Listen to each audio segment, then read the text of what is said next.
Quand tu parles d'un sujet hyper sensible, mon son parle d'attouchement sexuel. Ah oui. Et il faut vraiment peser ses Clairement. mots. J'explique ce que j'ai vécu, Ouais. mais en même temps, réveillez-vous parce que je suis pas la seule. Un rêve, non, en vrai, moi j'ai toujours souhaité, j'ai toujours voulu juste être heureuse. Quand je vois qu'il y a quelque chose qui est trop néfaste à ma vie et que je suis pas forcément bien, je fais un pas un peu en arrière, tu vois. Ok.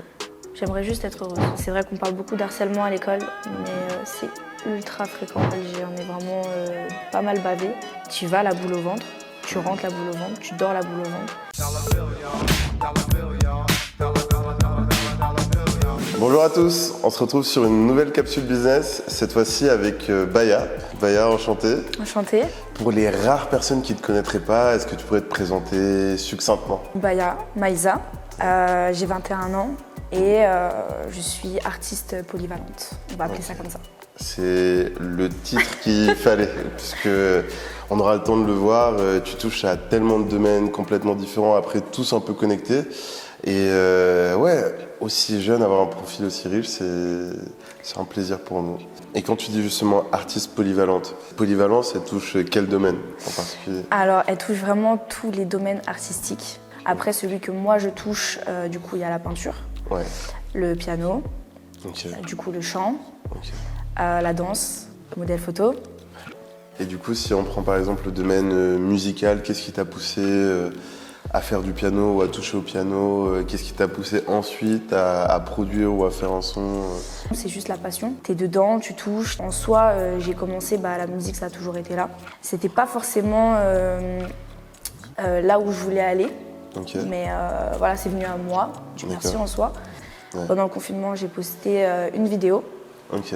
Et de là, il y a un producteur qui m'a contacté Putain, c'est et c'est parti quoi d'un coup. En vrai, ça allait super vite. On va dire quand on t'a contacté, toi, surprise, pas surprise, est-ce que tu t'es dit je vais signer direct? T'étais dans quel mindset et qu'est-ce que t'as fait après? Et j'étais dans le déni complet, tu vois. J'étais en mode, on me contacte, je vais voir. Sans plus, tu Ouais, vois. clairement. Et au final, avec mon producteur, ça a tout de suite matché. Maintenant, c'est D'accord, vraiment, c'est top. c'est comme un deuxième papa, tu vois. Ouais, genre, c'est ma c'est famille de ouf. Ouais. De là, forcément, j'ai rencontré d'autres personnes aussi, ce qui a créé une très bonne équipe autour de moi. Ouais. Et je sais que dans la musique, c'est assez compliqué. Il y a beaucoup d'hypocrisie, il y a beaucoup de problèmes, tu Ouais, vois, clairement. comme dans tout domaine artistique. Donc, c'est compliqué de fonder une bonne famille avec de bonnes bases.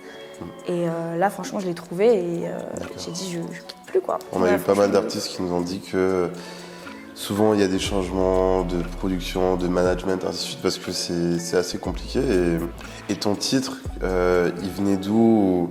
Alors, moi, franchement, si je commençais à faire la musique, c'est vraiment pour parler de ce que je peux subir dans ma vie. Ok. Donc, tout ce qui est écrit, c'est vraiment moi. C'est mes Ok. paroles, c'est mes textes, Ouais. c'est vraiment, voilà, c'est tout moi.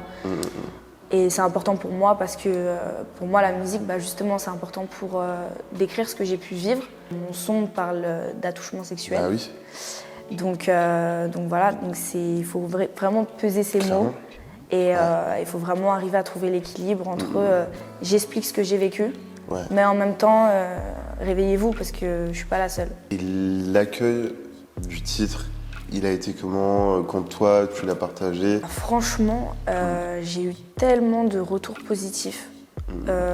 J'étais stressée franchement parce que premier ouais. son, premier titre, en plus j'envoie Un quand même. sujet, J'envoie un sujet ouais, voilà, qui est c'est pas de la Zumba. C'est ça, tu Ouais, vois. ouais. Je sais pas trop Ouais. comment les gens vont aborder la chose, si même Ouais. les gens vont le comprendre. C'était tellement subtil qu'il y en a qui pensaient que c'était juste une relation amoureuse, mais un peu toxique. Du coup, les gens ils se posaient pas mal de questions. Et franchement, j'ai eu assez de retours positifs, de femmes qui m'ont écrit en me disant que ça les touchait énormément, qu'elles pleuraient beaucoup sur ce son, que ça leur faisait du bien aussi d'entendre une femme mettre des mots dessus. Est-ce que toi, ça t'a fait du bien par rapport à justement ce que tu me disais, vu que c'est des textes qui te touchent, puisque ça vient de toi? Est-ce que c'est des choses qui ont aidé? Et je pense que j'ai tout mis dans le son. Je me suis dit, allez, je mets tout. Et puis je balance, quoi. Ok. Et le fait de même recevoir des commentaires positifs, des avis positifs, de la force, on s'envoyait tous de la force. Donc au final, le son, il a été vraiment que positif en fait pour tout le monde, tu vois. Ouais. Et pour moi aussi. c'est rare maintenant, on va dire, d'avoir des sons où les gens se donnent ou se livrent vraiment. Des sons avec des vrais messages, c'est sûr. c'est pas évident. On va passer à peut-être aussi une autre étape de ta vie d'artiste, par exemple la peinture. Qu'est-ce qui t'a poussé, touché, intéressé, inspiré? Moi, le dessin, ça vient de ma maman. Okay. Depuis vraiment petite, Okay. Vraiment je dessine et ma maman, elle a un talent incroyable. Ouais. Donc du coup, j'ai vraiment toujours été fan de ce qu'elle faisait. Donc j'ai commencé à dessiner via elle. C'est d'ailleurs la première passion artistiquement parlant qui m'est venue, tu vois. Ah, d'accord. Ouais, c'est vraiment le premier truc. Ouais. Et du coup, à la base, moi, c'est vraiment que le dessin. Je faisais que des portraits noir et blanc. Vraiment que ça. J'aimais que ça. J'aimais pas la couleur ou autre. Et à un moment donné, je me suis dit, bon, bah là, évolue, tu vois. Bah, oui. Je me suis mis à la peinture et puis pareil, hein, j'ai envoyé à des copains, je dis, bon, regardez le tableau que j'ai fait aujourd'hui et tout. Ils m'ont dit, mais poste. Bah, Faut savoir que tout ce que je poste, je n'aime pas. Ça, c'est très compliqué, mais vraiment, tout ce que je fais et que je poste, je n'aime pas. Et avant de poster, il y a au moins 20 personnes qui ont vu derrière et qui m'ont dit, bah, poste. Et tous tes tableaux, par exemple, là, tu les gardes ou des fois tu les exposes un peu ou tu les vends ou c'est quoi? Si je veux acheter, c'est comment? En vrai, j'ai du mal à les vendre. Genre, je n'estime pas que je puisse les vendre parce que ça fait vraiment pas longtemps que j'en fais et que moi, j'estime pas que ce soit assez bien pour pouvoir les vendre maintenant. Moi, si j'estime que je veux te donner mon argent pour avoir le tableau, c'est comment? En fait, j'ai déjà un ami à moi qui m'a dit, écoute, bah, moi, je vais acheter ton tableau. Et je lui ai dit, bah, écoute, non, je peux pas, tu vois. Mais après, au fur et à mesure du temps, il m'a dit, vas-y, s'il te plaît, etc. Il m'a donné, bon, voilà, ça reste un ami très proche. Donc pour moi, je me suis dit, bon, voilà, il veut le tableau, il veut vraiment acheter le tableau et tout. Je lui ai fait un petit prix comparé à combien il pourrait se vendre. Et voilà, je lui ai vendu, mais c'est le seul. Ce serait un manque de respect de vendre mes toiles pour le moment, en tout cas. Pour le moment, ok. Et tes peintures, qu'est-ce qui les inspire, les principaux tableaux ou ceux que tu détestes le moins? Est-ce que c'est des émotions que tu vas traverser ou est-ce que des choses que tu vas vouloir retranscrire? Souvent, ce que je fais, c'est des paysages. Ouais. Voilà, en peinture, en tout cas, c'est des paysages. Et je m'inspire de vraiment tout ce que je vois quand je voyage. Voyager, c'est super important pour moi, vraiment. Et je m'inspire des paysages que je vois, quoi. J'ai un tableau qui n'est pas forcément en couleur. Parce que je me suis dit aussi, de base, moi, c'est pas ma came la couleur. À la base, c'est le noir et blanc. Et quand tu vois le tableau, il a l'air triste. Mais en même temps, il y a de l'espoir dedans. Et même on peut parler même de la partie modeling. Du coup, quand est-ce que tu t'es dit, bah, je suis suffisamment à l'aise pour être devant des caméras, pour shooter, parce qu'il y a des vrais shootings. Quand on vous mettra les photos, vous ferez votre avis. Oui. Tout vient comme ça. T'as contacté personne, t'as pas... Non, en fait, à la base, j'étais sur les réseaux comme toute petite fille. À partir du moment où Instagram a commencé à arriver dans notre génération, ma mère surveillait mes réseaux parce que j'ai commencé quand même très, très tôt, j'avais 13 ans. Et en fait, pour mes 12 ans, elle m'a organisé un shooting photo. Et de là, en fait, le photographe a totalement kiffé. Avec ce studio, j'ai commencé à travailler, à faire plusieurs shootings, etc. C'est devenu aussi une famille, vraiment pareil, ça n'a jamais bougé encore maintenant. Et après, j'ai commencé à poster des photos sur les réseaux, les marques ont commencé à me contacter, et ainsi de suite, quoi. Jusqu'à maintenant, et voilà. D'accord. Et tu prends du plaisir dans ça ou est-ce qu'il y a des côtés un peu relous que tu peux avoir par rapport à ça dans ta vie privée? En vrai, j'adore. Tu rencontres tellement de monde qui sont en soi dans la même mentale que toi, on va dire.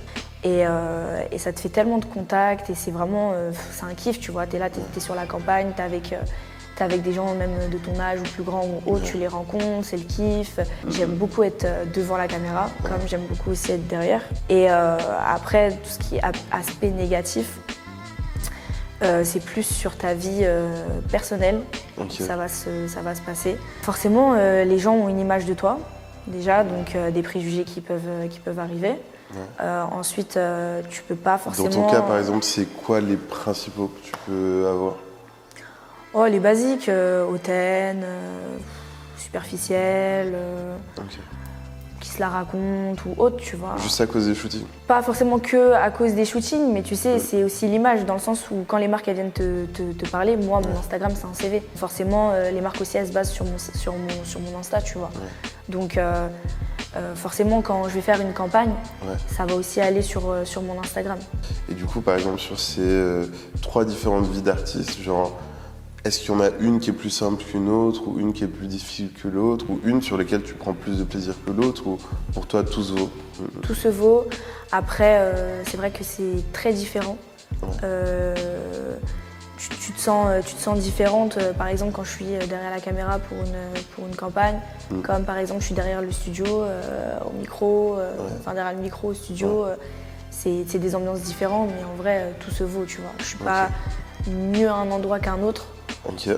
Même si, par exemple, je me sens plus à l'aise, je me sens beaucoup plus à l'aise et beaucoup plus en confiance quand je fais des campagnes publicitaires. Ah ouais, vraiment, je me sens dans mon élément fois 1000. Mais par exemple, quand je suis au studio, je manque un peu de confiance en moi. D'accord. Tu vois. Si tu devais faire qu'un seul des 3, tu ferais quoi? Si t'avais pas le choix. Là, non, c'est pas c'est pas possible. Non, franchement, honnêtement, impossible de choisir.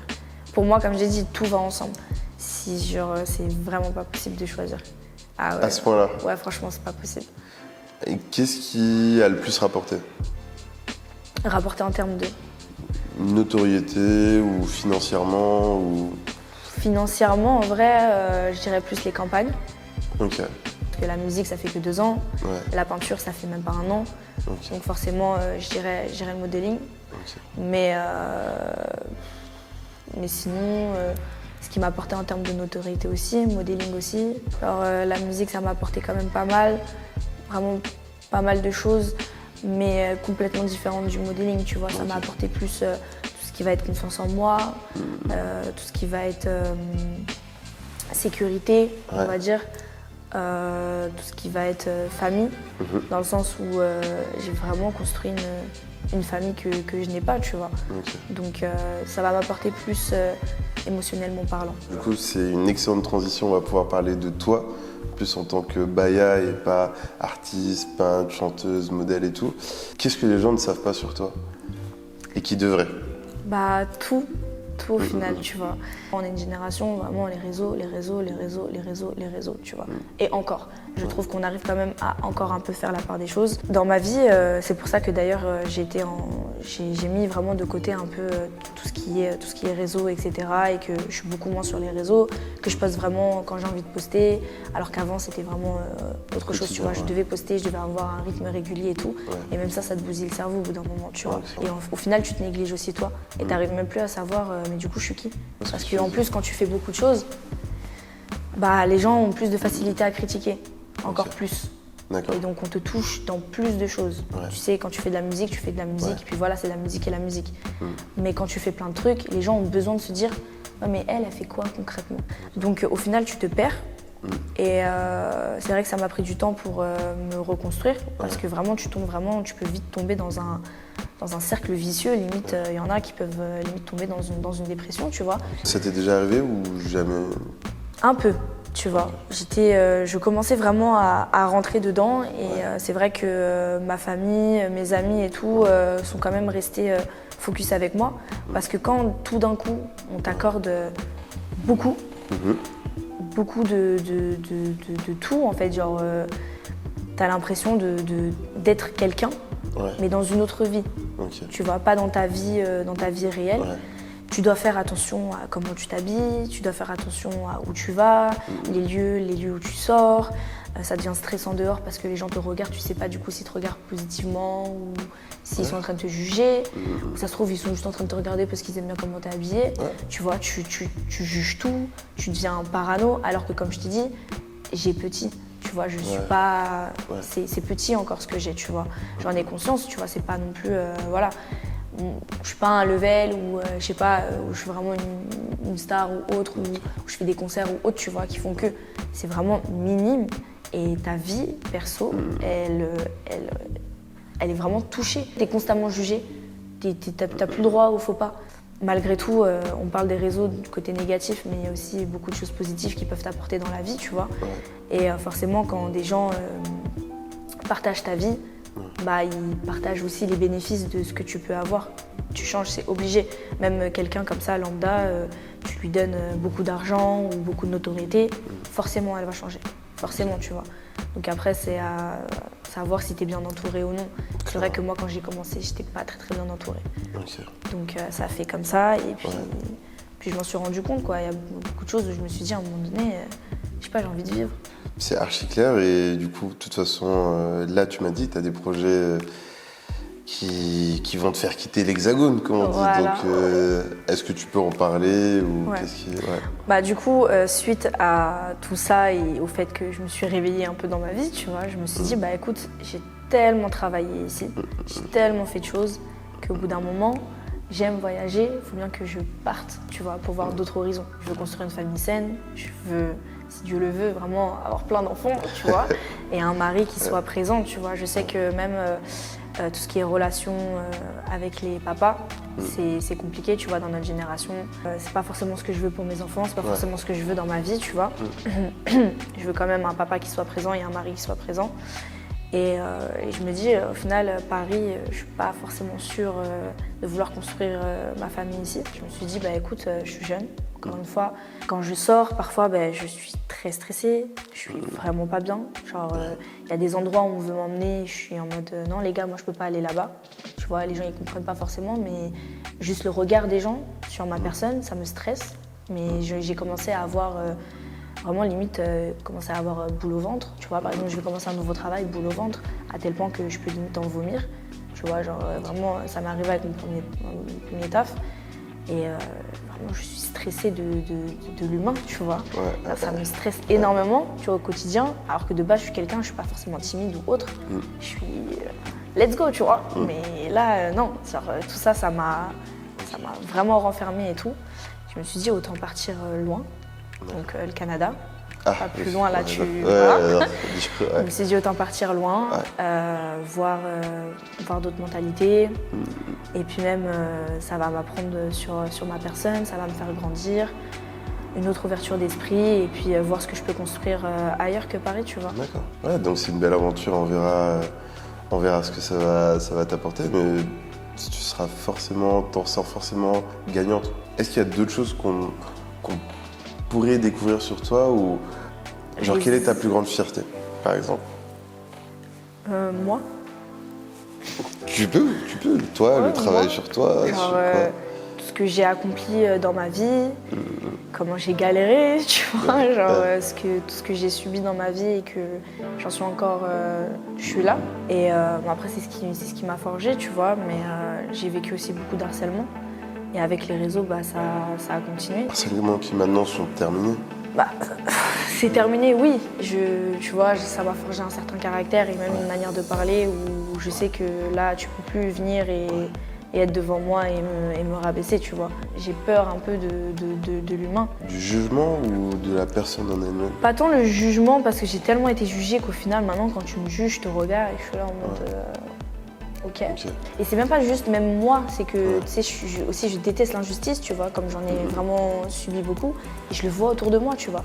C'est critique, c'est jugement, c'est très néfaste. Par rapport à l'enfance ou à quelques traumas que tu as pu avoir plus tôt et qui ont été un peu durs, est-ce que tu peux nous en parler ou dire globalement c'était quoi? Et c'est vrai qu'on parle beaucoup d'harcèlement à l'école, mais c'est ultra fréquent. C'est que moi, dans mon école, j'en ai vraiment pas mal bavé, à tel point que parfois, je mangeais pas forcément à la cantine, tu vois, ou alors j'étais avec la CPE dans son bureau, je ne pouvais pas rentrer chez moi. Des regroupements face à moi, tu vois. Genre, par exemple, j'arrive en 6e, puis tu as les 3e qui sont là, regroupés autour de moi, dans la cour, devant tout le monde. Et encore au jour d'aujourd'hui, je ne sais pas pourquoi. Après, c'est vraiment que de la pure méchanceté et de la pure jalousie. J'ai arrêté d'essayer de comprendre, tu vois. C'est vraiment que ça. Et en fait, tu vas à la boule au ventre. tu rentres la boule au ventre, tu dors la boule au ventre. C'est ainsi de suite, en fait, c'est constant. À tel point qu'il y a des semaines où je n'allais pas à l'école et que je disais à ma mère, c'est pas possible, je pleurais et je disais, je peux plus, en fait, genre vraiment, je peux pas aller là-bas, etc. Des exemples bon, qui peuvent. C'est choquant. Le harcèlement, il était dû à quoi? Genre, t'étais pas la seule, peut-être à t'appeler Bayassi, mais il y avait des gens. Honnêtement, je sais pas, tu vois. C'est vraiment de la pure méchanceté, de la pure jalousie. Après, forcément, les gens s'attaquaient à moi comme ils peuvent s'attaquer à d'autres personnes. Hein. C'était pas moi le centre non plus du monde, tu vois. Mais c'est vrai que ouais, j'ai subi pas mal de choses où. Par exemple, un jour, une fille d'une autre école qui était juste à côté de la nôtre, il y avait beaucoup de problèmes dans notre quartier, tu vois. Et pure jalousie, vraiment encore maintenant, je ne sais pas pourquoi, en fait. Il y a un troisième qui est venu me voir et qui m'a dit « Tu ne sors pas ce soir, tu ne rentres pas chez toi. » Et je l'ai regardé, je lui ai dit « Qu'est-ce que tu racontes Je n'ai pas compris. » Il m'a dit non, vraiment, ne sors pas, sors pas, sors pas. Et il était très speed, très pressé. Et encore une fois, j'avais encore plus la boule au ventre parce que tous les jours, je m'attendais à quelque chose. Tu vois, je me disais aujourd'hui, c'est quoi, tu vois. Et je suis partie voir du coup la CPE et je lui ai dit écoutez, on m'a dit ça, je sais pas quoi faire et tout. Et puis j'étais en pleurs dans le bureau et tout. Donc la CPE qui voulait appeler mes parents, sauf que moi, il y a des choses où mes parents, je pouvais pas en fait, tu vois. Non pas que mes parents ont toujours été là, tu vois. J'ai toujours eu une liberté, ils ont toujours été hyper compréhensibles, je leur ai toujours tout raconté. Ma mère, on est comme ça, elle sait tout de ma vie, tout, mes bêtises, tout. Mais je sais que mes parents étaient très sensibles par rapport à ça et que je voulais pas du tout qu'ils soient au courant de certaines choses. Il y a des choses qui se sont échappées forcément, la CPE, elle est bien obligée de, voilà, tu vois. Mais il y a des choses où vraiment je voulais pas inquiéter en fait mes parents. Et surtout mon père, voilà les papas quoi, tu vois, donc tuer quelqu'un, c'est mieux on se calme, tu vois, on touche pas à sa fille, tu vois. Donc voilà, et en fait, la finalité de cette histoire, c'est que j'ai appris qu'une meuf voulait me brûler le visage avec de l'acide. Ah, ok. Voilà. Ouais, et qu'au final, j'ai dû attendre que ça se calme en fait devant le collège pour que je puisse rentrer chez moi accompagnée de troisième, quoi. Ou des fois des groupes comme ça de meufs qui sonnaient à ma porte comme ça pour le plaisir, qui venaient avec des téléphones me filmer, sonner, toquer. Ouais, c'était vraiment et c'était gratuit en vrai. La méchanceté vraiment gratuit, pur et dur, tu vois. Mais voilà, c'est des exemples. Mais bon, tu te doutes bien qu'au quotidien, c'était épuisant, tu vois. Non, clairement. Bon, on mettra des messages de sensibilisation avec le numéro de la ligne à contacter. Ne restez jamais seul dans ces situations-là. Non, pour de vrai, genre on en rit, mais il y en a pour qui... il y en a qui ont vécu l'école vraiment différemment. Il y en a pour qui c'était un long fleuve tranquille et pour d'autres... il y en a pour qui c'était la liberté, c'était le moment de... Ils étaient jeunes, ils rigolaient, ils avaient des potes et tout. Moi, c'était un enfer. Jamais, c'était horrible, tu vois. Et même, ça me touche à tel point que je me dis, mes enfants, je vais faire comment? Tu vois, genre, plus tard, il faut bien qu'ils aillent à l'école, tu vois. Ça va me stresser, ça va beaucoup me stresser, tu vois. Est-ce qu'au final, la notoriété que tu as pu avoir t'a rendue plus heureuse que malheureuse ou plus malheureuse que heureuse? Est-ce que tu te dis pas des fois, je serais prête à tout lâcher ou supprimer mon compte Insta et vivre une vie paisible, quoi? Je sais pas. À voir, mais c'est vrai que j'ai déjà tout coupé. J'ai déjà tout enlevé, etc., tout supprimé. Puis on m'a dit, tu peux pas faire ça. Il y a trop de choses, que tu fais. Mais justement, c'est là où vraiment je n'en peux plus. Et avant de me dire, écoute, Baya, est-ce que là tu veux garder ça en passion? Ou est-ce que vraiment tu veux en faire ta vie, ton métier, ton futur? Vis d'abord un peu, genre une vie tranquille, paisible, voilà, ailleurs. Donc bien pour ça que je pars au Canada, là où tu connais personne, là où il y aura personne pour voir qui t'es, de quoi. Même si quelqu'un te demande ton Instagram, limite crée-toi un autre Instagram, tu donnes un autre Instagram, tu vois, genre vraiment tranquille. Et voir si au final, quelle vie me convient le mieux, tu vois. J'ai le temps encore, et j'ai le choix surtout. Et je veux surtout pas prendre le mauvais chemin. Et même si tu le prenais, t'es tellement jeune que tu peux toujours bifurquer ou... Ouais, ou c'est te ça. retrouver, Après, tu sais, notre génération, elle est costaud, tu vois. On n'a pas le temps. Genre, moi, je le vois. Il y a des gens de 19 ans, 20 ans, ils construisent des maisons je ne sais où. Ils investissent dans je ne sais quoi. Au final, c'est bien et c'est pas bien parce que ça met une pression qu'on ne devrait pas forcément avoir forcément sur le long terme. En mode, bon, je suis jeune, il faut que je fasse ça. Ouais. Tranquille, Ouais, vous avez le clairement, temps, vous tu avez le vois. temps. Mais en même temps, c'est bien parce qu'on se donne tous une force. Si t'as une bonne mentalité, Ouais, tu ça vois, que t'es encourage. pas en mode envieux, jaloux, etc., ça te booste, tu vois, ça te booste. Et en vrai, on se booste tous ensemble. Et on est en mode, ah mais lui, il a fait ça, mais vas-y, moi aussi, je vais faire ça et tout ça, tu vois. Et ça te booste de ouf, tu vois. Donc, le temps, il passe vite quand même. Ouais. Et là, est-ce que tu as un rêve que tu aimerais accomplir du coup? Un rêve? Ouais. Un rêve, non, en vrai, moi, j'ai toujours souhaité et j'ai toujours voulu juste être heureuse. Ok. En vrai, c'est juste ça. Quand je vois qu'il y a quelque chose qui est trop néfaste à ma vie et que je suis pas forcément bien, tu vois, je me pose des questions, je fais un pas un peu en arrière, tu vois. Ok. J'aimerais juste être heureuse. Comment, D'accord. je sais pas, ou comment, de quoi. Avec qui, tu sais Voilà, pas tu vois. encore, ouais. Mais à partir du moment où je me sens bien là dans ma vie, que je me sens heureuse, Ok. Et c'est quoi ton plus gros défaut? je suis assez têtue. Parfois bah, c'est bien parce que j'ai une défi, que je reste dessus et voilà, c'est bien. Mais parfois, c'est vrai que j'ai une tête un peu très dure, tu vois. D'accord. C'est vraiment, on me parle, on me dit, mais Baya, je te jure, si c'est comme ça, c'est mieux et tout. Moi, je suis là, non, c'est comme ça. Au final, parfois, je fonce un peu dans le mur. Est-ce que toi, il y a d'autres trucs dont tu voulais parler Bah, à la fin, ce qu'on a parlé, le fait que ça, c'est important aussi. Ouais. Il y a des gens qui font pas mal de choses et qui aimeraient bien évidemment percer, qui aimeraient que ce soit leur métier ou autre. Mais il y en a qui sont juste là, qui kiffent et qui ont besoin de juste montrer ce qu'ils font. Et il faut bien choisir, est-ce que ta passion, tu as envie d'en faire ton métier ou comparer, tu vois, laisser la passion à la passion parce que ça peut vraiment, ça peut te détruire, tu vois. Ça peut les frustrer de ouf et au final, limite, faire que j'aime plus. Ouais. Et ça, Ouais, c'est une dinguerie, ça.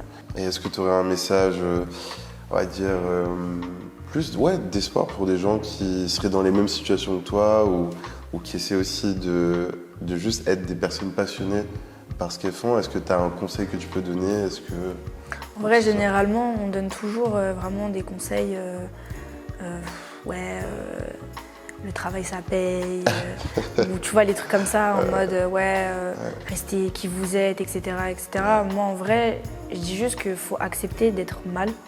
Parce que ça, les gens, tu sais, quand on te dit, ouais, ça va, si tu vas pas bien, tu vas pas dire, non, ça va pas, tu vois. Faut accepter d'être mal, faut accepter d'en parler, faut que ce soit normalisé, tranquille. En fait, on peut être très heureux comme on peut être très triste, mais il faut que tu l'acceptes. Parce que c'est très important d'accepter que là, tu es triste, là, tu vis un moment compliqué dans ta vie, mais te dire que dans tous les cas, tu ne vas pas rester comme ça toute ta vie. Impossible. C'est que toi qui peux te sortir et c'est que toi qui peux te faire avancer. Et c'est tout, franchement, c'est toi. Je te remercie pour merci à toi. cet échange, c'était vraiment instructif et même ça permettait d'en savoir un peu plus sur toi, sur ton vécu parce que, comme je te disais, si on se base que sur les réseaux, chacun a une image qu'il donne ou que les gens reçoivent, alors que tu as vraiment cette profondeur qu'on peut ne pas avoir de prime abord. Merci. Voilà. Merci pour tout.